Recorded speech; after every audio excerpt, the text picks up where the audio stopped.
નમસ્કાર, હું રાજ. આપ જોઈ રહ્યા છો સ્પાર્ક ટુડે ન્યૂઝ. નવસારી જિલ્લાના એક યુવાન સેના જવાનના નિધનથી સમગ્ર વિસ્તારમાં શોકની લાગણી વ્યાપી ગઈ છે.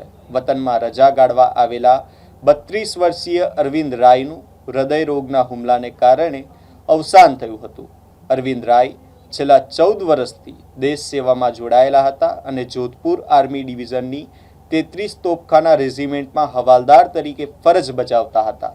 હાર્ટ અટેક આવ્યા બાદ તેમને તાત્કાલિક હોસ્પિટલ ખસેડવામાં આવ્યા હતા, જ્યાં સારવાર દરમિયાન તેમણે અંતિમ શ્વાસ લીધા હતા. સેના જવાનના નિધનના સમાચારથી નવસારીમાં શોકનો માહોલ છવાઈ ગયો હતો.